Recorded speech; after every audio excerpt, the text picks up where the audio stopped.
जय जगत गुरु जय भारत।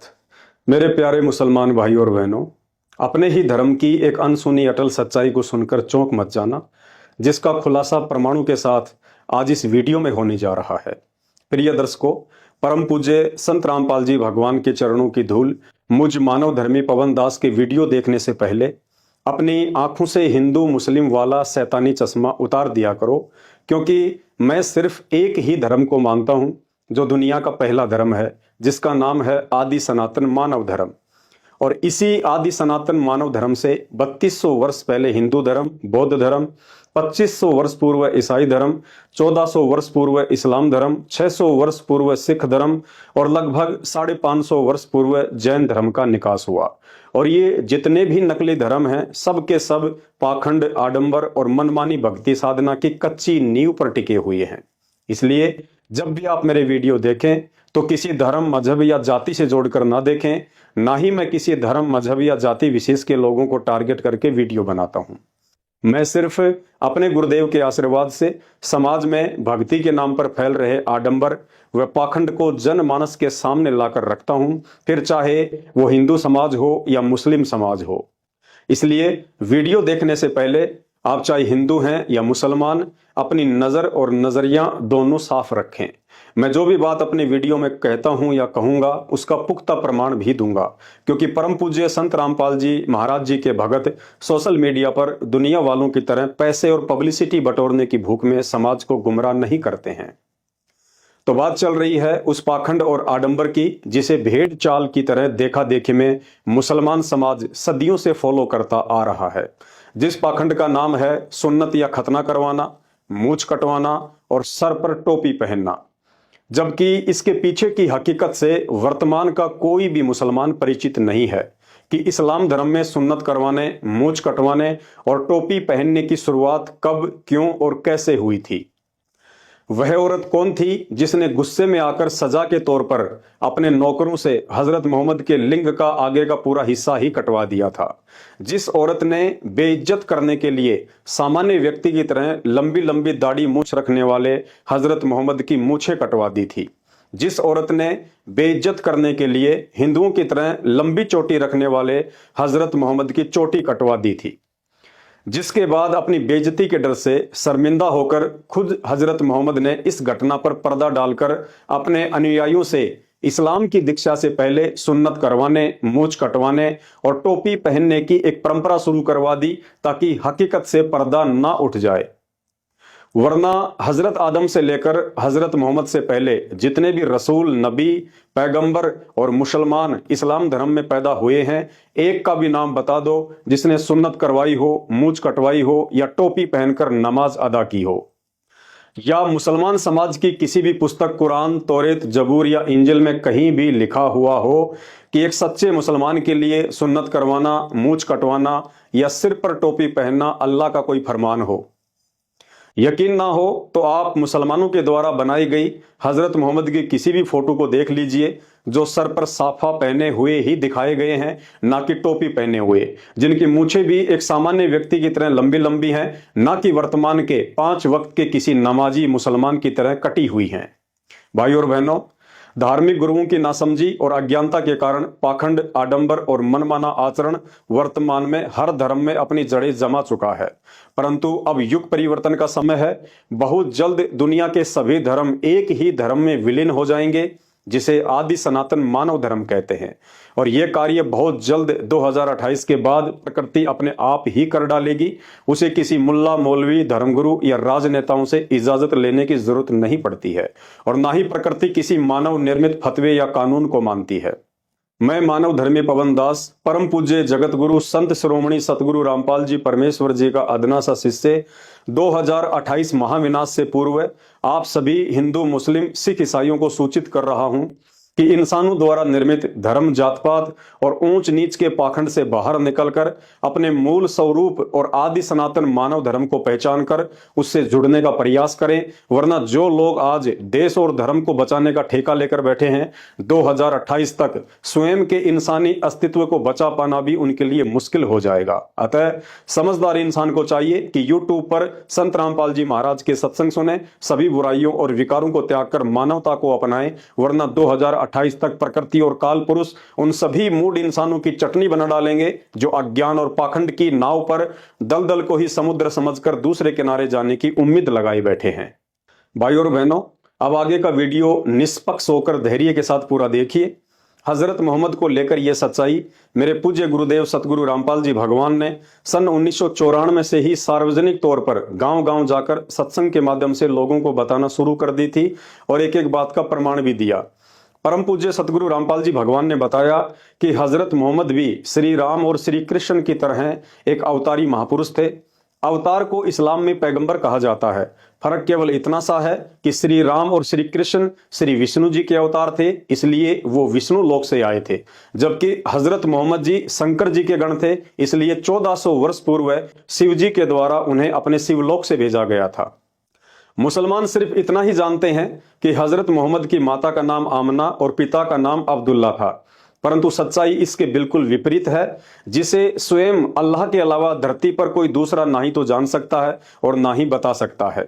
इसलिए स्वयं उस अल्लाह कबीर ने 300 वर्ष पूर्व सन 1717 में गांव छुडानी जिला झज्जर हरियाणा में आदरणीय गरीबदास जी महाराज के नाम से प्रकट होकर एक अमर ग्रंथ की रचना करवाई, जिसे सद ग्रंथ साहिब के नाम से जाना जाता है। इस अमर ग्रंथ में दुनिया से लेकर सृष्टि कैसे रची गई और कैसे संचालित हो रही है, कौन कर रहा है, जिस रहस्य को आज तक विज्ञान नहीं समझ पाई, उस रहस्य की भी इस अमर ग्रंथ में संपूर्ण जानकारी लिखी हुई है। आज से लाखों वर्ष पूर्व सतयुग, त्रेता युग व द्वापर युग में क्या क्या घटित हुआ और आगे कलयुग में लाखों वर्ष बाद क्या क्या घटित होगा, उसकी भी पूर्ण जानकारी इस अमर ग्रंथ में लिखी हुई है। इस अमर ग्रंथ में 24,000 वाणियां हैं, जो चारों वेदों के श्लोकों को मिलाकर भी कहीं ज्यादा हैं।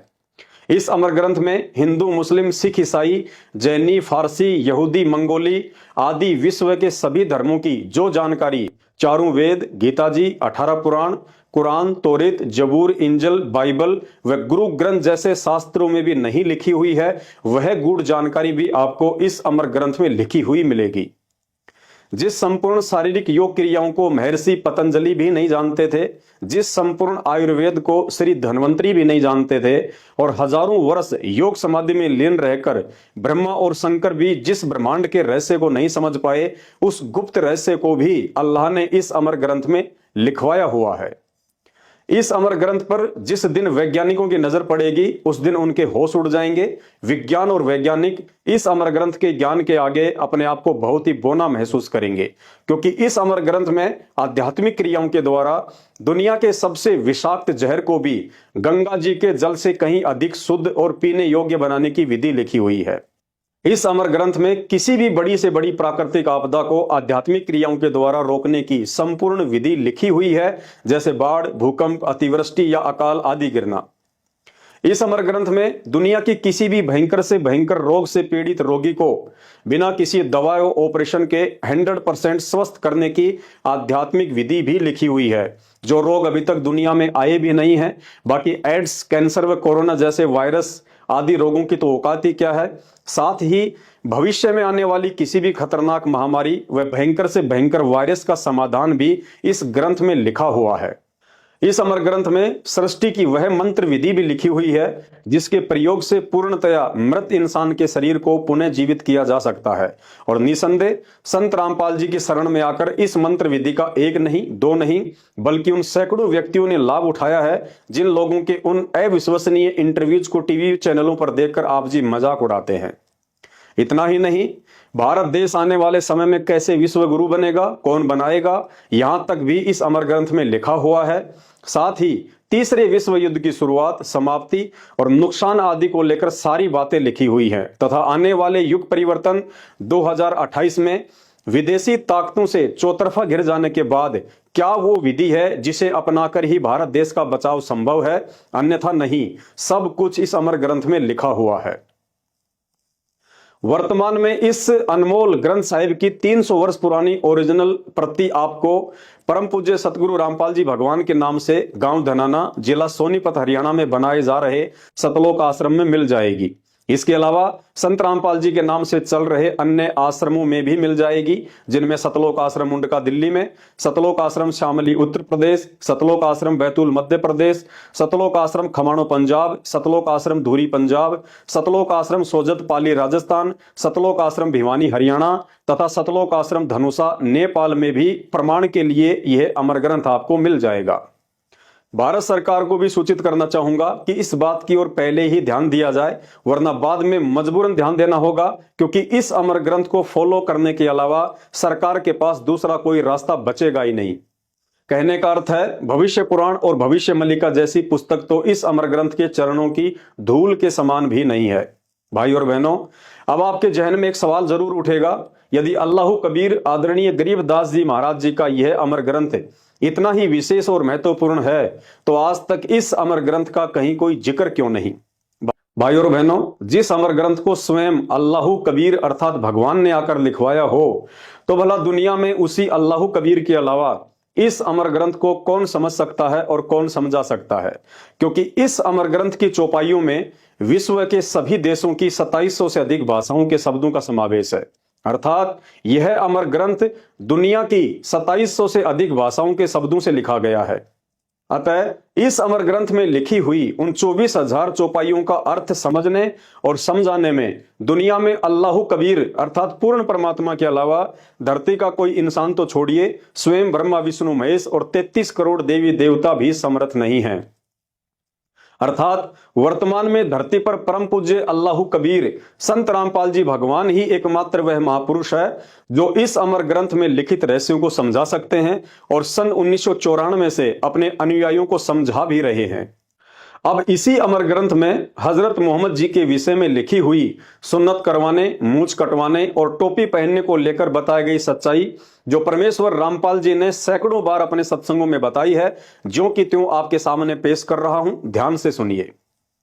वीडियो में ऊपर आपको बताया गया है कि हजरत मोहम्मद जी श्री शंकर जी के गण थे, अर्थात उन्हें शिव जी के द्वारा अपने शिवलोक से भेजा गया था। इसलिए हजरत मोहम्मद के वास्तविक जन्मदाता अर्थात उनके पिता श्री शंकर जी के एक बिला नाम के सिद्धि युक्त हिंदू महात्मा थे, जिन्होंने सूक्ष्म रूप में गहरी नींद में सोई हुई आमना के साथ शारीरिक मिलन करके हजरत मोहम्मद की आत्मा को उनके गर्भ में पहुंचाया था।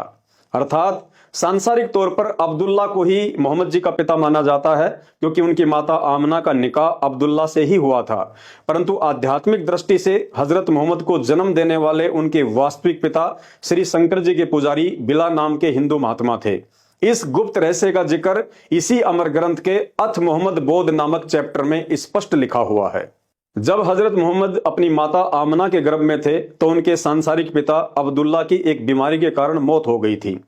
अर्थात जन्म लेने से पहले ही पैगंबर हजरत मोहम्मद जी अनाथ हो गए थे। जन्म के बाद 5-6 वर्ष के हुए तो उनकी माता आमना का निधन हो गया।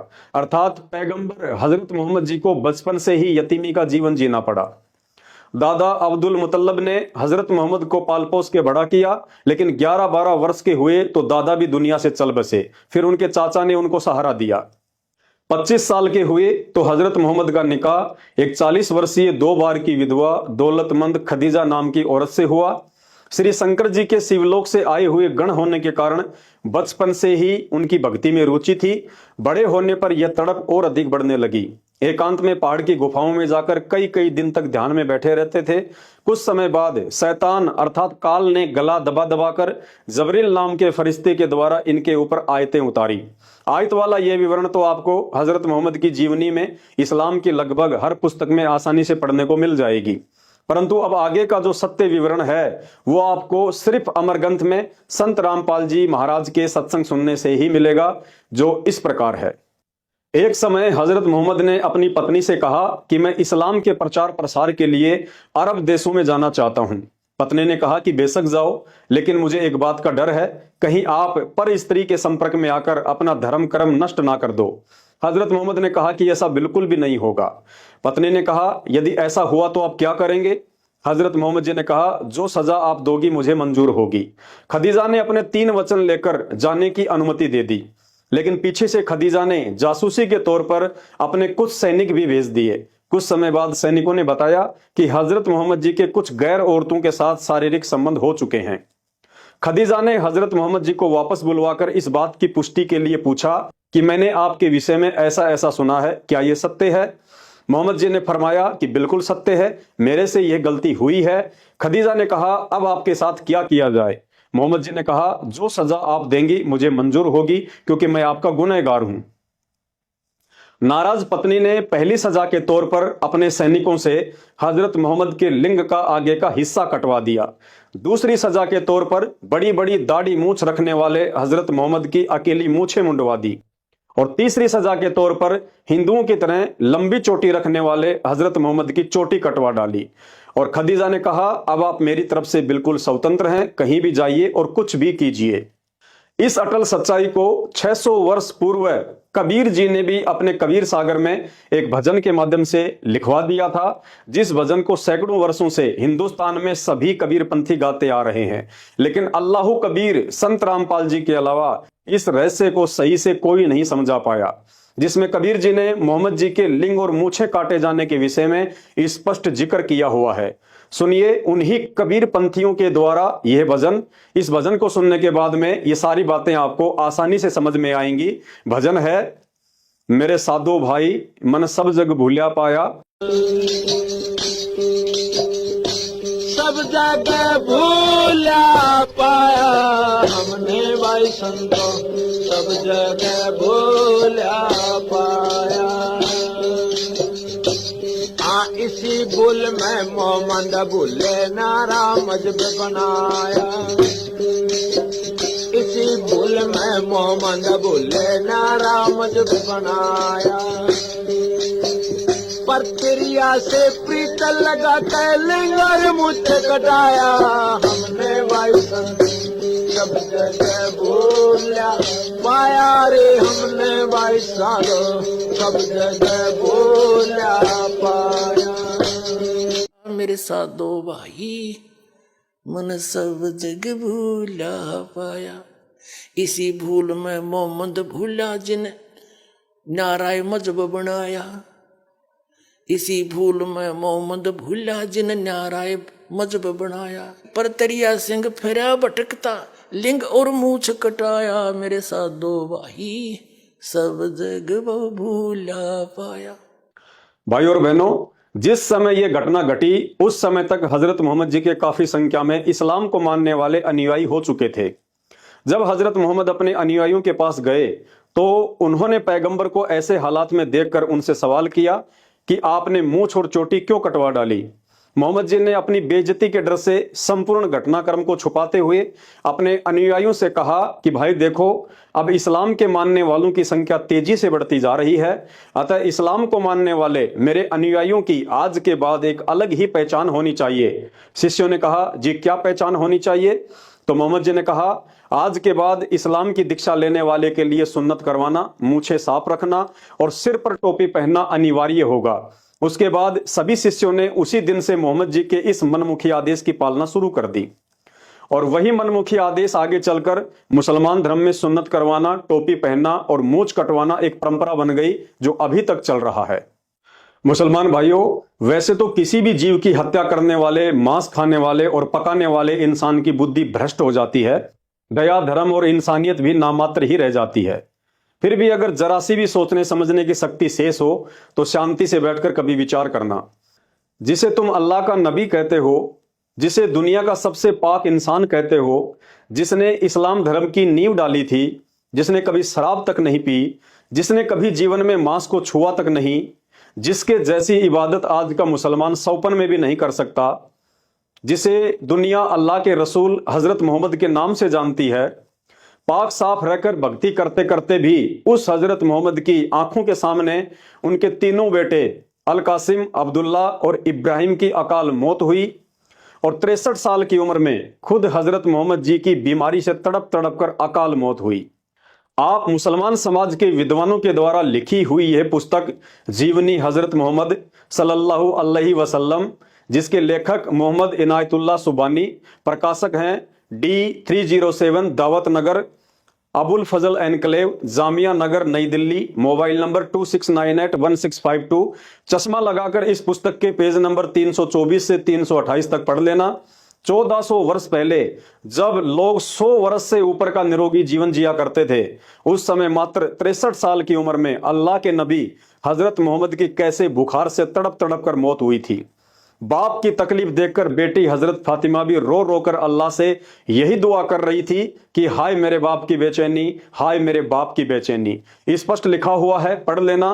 तो सोचिए, यदि आज के मुसलमान की तुलना हजरत मोहम्मद से की जाए तो आज का नमाजी मुसलमान जो सप्ताह में 7 दिन जीव हत्या करता है, मांस खाता है, शराब पीता है, बीड़ी सिगरेट गुटखा खाकर नशा करता है, तो सोचिए आज के ऐसे मुसलमान का अंत क्या होगा जिसका दीन धर्म सब भ्रष्ट हो चुका है।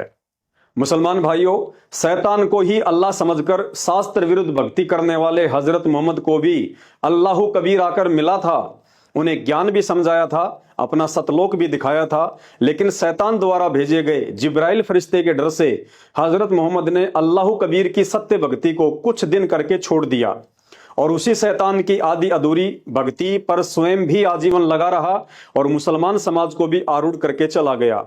नतीजा आप सबके सामने इस पुस्तक में लिखा हुआ है कि जिसका अंत इतना दर्दनाक हुआ हो वो जन्नत में कहां गया होगा। अर्थात कहावत है, जिसका यह लोक सुखी नहीं उसका परलोक कभी भी सुखी नहीं हो सकता। लेकिन दुनिया सहित आज के मुसलमानों को पुनः एक मौका देने के लिए वही अल्लाह कबीर संत रामपाल जी भगवान के रूप में साक्षात सन 1951 से धरती पर अपनी सत्य भक्ति लेकर प्रकट है। ये वही अल्लाह है जो हजरत आदम से लेकर हजरत मोहम्मद तक सभी नबियों को मिला और अपनी पूर्ण मोक्ष वाली भक्ति समझाने का प्रयास किया, लेकिन उन्होंने अपनी नासमझी के चलते उनकी भक्ति को महत्व न देकर शैतान की इबादत करते करते मरने के बाद अंत में पितरलोक में जाकर अपना जीवन बर्बाद किया। इसी पुस्तक के पेज नंबर 169 पर स्पष्ट लिखा हुआ है कि जब जिब्रील हजरत मोहम्मद को ऊपर आकाश में लेकर गया तो हजरत मोहम्मद ने देखा कि इंसानों का बाप हजरत आदम नरक में कष्ट भोग रही अपनी बुरी संतानों को देखकर वहां बैठा बैठा रो रहा है। अर्थात मरने के बाद भी हजरत आदम सुखी नहीं। उसके बाद हजरत इब्राहिम और हजरत मूसा से भी मिला जो वही पड़े पड़े अपना कर्म भोग रहे थे। अर्थात आदम से लेकर हजरत मोहम्मद तक किसी भी नबी का पूर्ण मोक्ष नहीं हुआ है। शैतान की भक्ति करके सब के सब 84 लाख योनियों के चक्कर में फंसे पड़े हैं।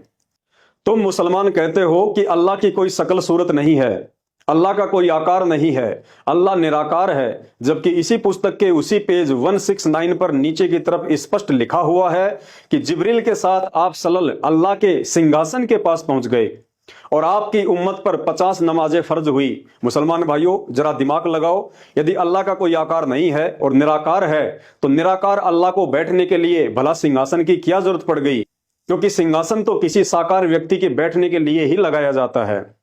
भाइयों और बहनों, जिसे तुम निराकार अल्लाह समझ रहे हो वो असल में शैतान है, जो वास्तव में इंसान जैसे ही शरीर वाला है, लेकिन वो अपने वास्तविक रूप में किसी के सामने नहीं आता है, क्योंकि उसे अल्लाह कबीर के द्वारा एक भयंकर श्राप लगा हुआ है, जिसकी पूरी जानकारी यूट्यूब पर आप जी संत रामपाल जी के मुख कमल से शास्त्र प्रमाणित सृष्टि रचना के वीडियो देखकर ही समझ सकते हैं। दूसरा धरती पर कोई रास्ता नहीं है। अब वीडियो के अंत में देश दुनिया के तमाम मुसलमान भाई बहनों से प्रार्थना करना चाहूंगा कि इस अटल सच्चाई को स्वीकार करने के लिए 300 वर्ष पुराना और विश्व की 2700 से ज्यादा भाषाओं के शब्दों से युक्त आदरणीय गरीबदास जी के अमर ग्रंथ और जीवनी हजरत मोहम्मद नामक इस पुस्तक से बढ़कर कोई प्रमाण नहीं हो सकता। भाई और बहनों, अल्लाह अर्थात भगवान के अलावा धरती पर कोई भी ऐसा पीर पैगंबर और अवतार पैदा नहीं हुआ है जिसने अपने जीवन काल में गलतियां ना की हों, क्योंकि सृष्टि में एक अल्लाह के अलावा चाहे हिंदुओं के अवतार हो या मुसलमानों के पैगंबर, सब के सब जीव श्रेणी में हैं और शैतान अर्थात काल को ही अपना अल्लाह मानकर पूजते रहे और दुनिया से पुजवाते रहे। इस गहरे आध्यात्मिक मसले को संत रामपाल जी महाराज के द्वारा बताई गई शास्त्र प्रमाणित सृष्टि रचना को सुने बिना आप लाख जन्म भी नहीं समझ पाएंगे। विचार करो, ये धर्म और जात पात की बेड़ियां उस वास्तविक अल्लाह कबीर ने नहीं बनाई हैं, क्योंकि अल्लाह शैतान की तरह इतना निर्दयी नहीं है जो पहले इंसान बनाएगा फिर उन्हें आपस में मर मिटने के लिए धर्म और जातियों की बेड़ियों में बांध देगा। आप मुसलमान खुद ही कहते हो कि अल्लाह एक है। यदि अल्लाह एक है तो उसका धर्म भी एक ही होना चाहिए था, फिर ये 50 धर्म क्यों और किसने चलवा दिए? यह रहस्य भी संत रामपाल जी के मुख कमल से सृष्टि रचना सुनने से ही समझ में आएगा। आप मुसलमान खुद ही कहते हो कि इस्लाम धर्म अल्लाह ने बनाया है, तो भाई तुम्हारा अल्लाह इतना कमजोर कैसे हो गया जो 1400 वर्षों से इस्लाम धर्म को दुनिया का नंबर 1 धर्म नहीं बना पाया? आज भी दुनिया में तुम दूसरे नंबर पर ही खड़े हो।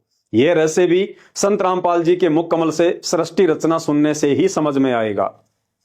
आप मुसलमान खुद ही कहते हो कि अल्लाह एक है और उसी ने यह कायनात बनाई है, तो तुम्हारा अल्लाह इतना कमजोर कैसे हो गया जिसकी कायनात में आज दुनिया के 70% लोग उसी एक अल्लाह को मानने के बजाय तरह तरह के भगवान बनाकर उन्हें पूज रहे हैं।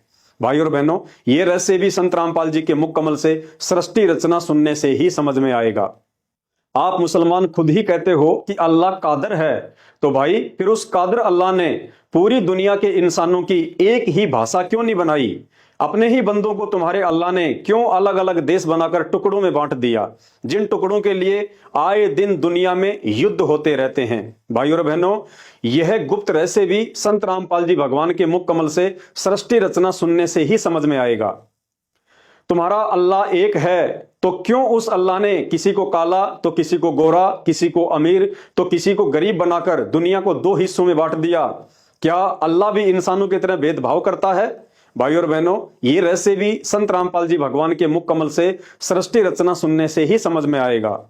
आप मुसलमान खुद ही कहते हो कि अल्लाह का कोई आकार नहीं है, उसे देखा नहीं जाता है और ना ही अल्लाह इंसानी रूप में धरती पर आता है। तो भाई, जो ना आता है, ना जाता है, ना दिखाई देता है, ना उसका कोई रूप है, ना आकार है, ना वो किसी से मिलता है, ना बात करता है, ना तुम्हें ये पता कि वो रहता कहाँ है, करता क्या है, खाता पीता क्या है? अरे भाई विचार करो, फिर तुम इबादत किसकी करते हो? नमाज और रोजा किसके लिए करते हो? जब वो सुनता ही नहीं है तो बंग मारकर अजान किसे सुना रहे हो?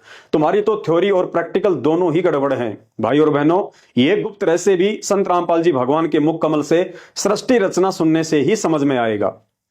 भाई और बहनों, यही कारण है कि अल्लाह की पहचान और उसकी सच्ची इबादत से दूर होने के कारण इस्लाम को चलाने वाले जिस हजरत मोहम्मद ने कभी जीवन में मांस को हाथ तक नहीं लगाया, आज वही इस्लाम जीव हत्या करने और मांस खाने में दुनिया में 1 नंबर पर पहुंच गया है।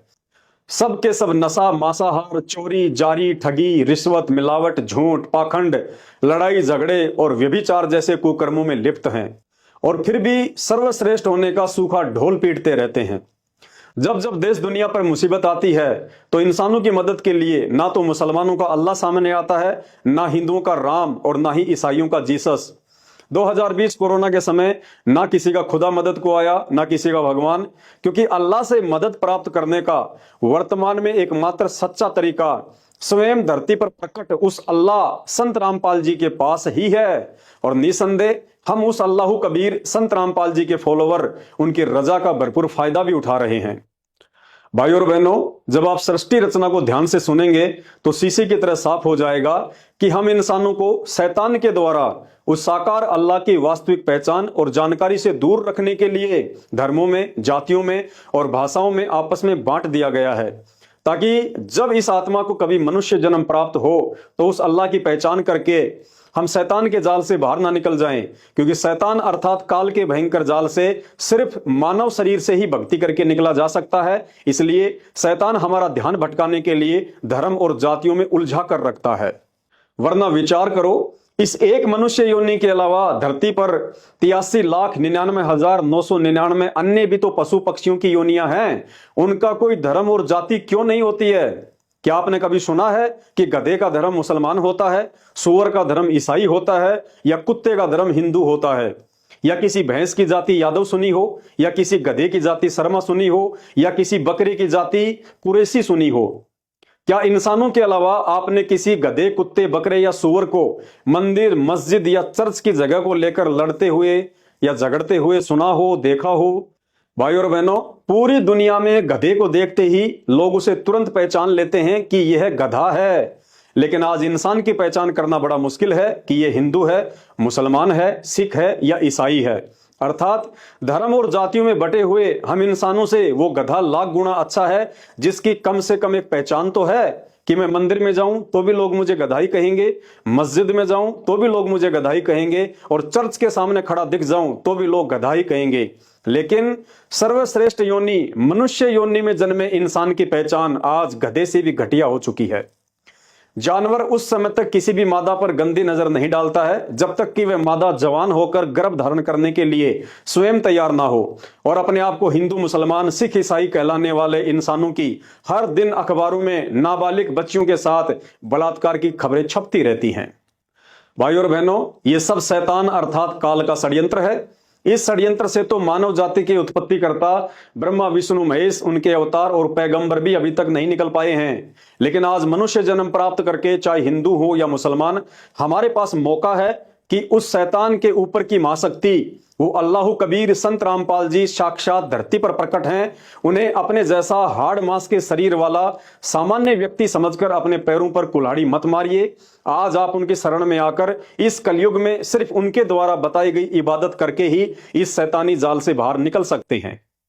उसके लिए यह जरूरी है कि हमारे ज्ञानहीन पेट पुजारी, मुल्ला, मौलवी और धर्म गुरुओं के द्वारा सदियों से वेद, कुरान, पुराण, बाइबल, गीता आदि का उल्टा ज्ञान देकर जिस अज्ञान में हमें रंग दिया गया है, हमें उस अज्ञान से बाहर निकलकर निष्पक्ष होकर धैर्य के साथ कुछ दिन यूट्यूब पर परम पूज्य सतगुरु रामपाल जी भगवान जी के सत्संग सुनने की विशेष आवश्यकता है। अन्यथा शैतान के जाल में फंसे रहकर इन धर्म शास्त्रों में वर्णित आदि अधूरी साधना करते करते अगले जन्मों में गधे, कुत्ते, सुअर बनकर महाकष्ट भोगने से ना हिंदू बच सकता है, ना मुसलमान, ना सिख और ना ईसाई। बाकी आपकी अपनी मर्जी है। समझदार को संकेत ही काफी है। यदि आप संत रामपाल जी भगवान को जेल में बैठा हुआ देखकर यह सोच रहे हैं कि जेल में बैठा हुआ इंसान अल्लाह कैसे हो सकता है, तो इसमें आपकी गलती नहीं है। क्योंकि जब जब इस धरती पर स्वयं अल्लाह आता है या अपने पैगंबर या अवतारों को भेजता है, तो उस समय भी लोगों की यही सोच होती है जो आज आपकी है। जब पैगंबर हजरत मोहम्मद जी आए तो उनके विरोधी उन्हें पत्थरों से मारते थे, गालियां निकालते थे, उनका मजाक उड़ाते थे। लेकिन उनके चले जाने के बाद आज उन्हें अल्लाह का दर्जा देकर पूज रहे हैं। लेकिन अब क्या फायदा? त्रेता युग में श्री रामचंद्र जी आए तो उनको भी किसी ने भगवान का अवतार नहीं माना। खुद की सौतेली मां ने उन्हें 14 वर्ष का वनवास करवा दिया। लंका का राजा रावण उनकी पत्नी को उठा ले गया। आदि आदि कष्ट उनको आम व्यक्ति समझकर लोगों ने उस समय दिए। लेकिन उनके चले जाने के बाद आज मंदिर बनाकर उनकी पूजा की जा रही है। लेकिन अब क्या फायदा? द्वापर युग में श्री कृष्ण जी आए, जन्म लेते ही मामा दुश्मन हो गया। कभी पूतना मारने जा रही है, कभी शिशुपाल झगड़ा कर रहा है, कभी जरासिंध, काल्यावन और चानोर जैसे दुष्ट व्यक्ति उन्हें दुखी कर रहे हैं। लेकिन उनके चले जाने के बाद आज उनके मंदिर बनाकर दुनिया उन्हें पूज रही है। लेकिन अब क्या फायदा? अतः प्रार्थना है, आज हम शिक्षित हैं, सारे इतिहास हमारे सामने हैं, इसलिए वर्तमान में संत रामपाल जी भगवान के रूप में धरती पर साक्षात प्रकट परमेश्वर को ना पहचान कर पहले वाले मूर्ख इंसानों की तरह मूर्खता करने से बचें। इन सभी मानव निर्मित धर्मों से दूर रखकर समाज हित में इस वीडियो को ज्यादा से ज्यादा शेयर करें। बंदी छोड़ सतगुरु रामपाल जी भगवान की जय हो।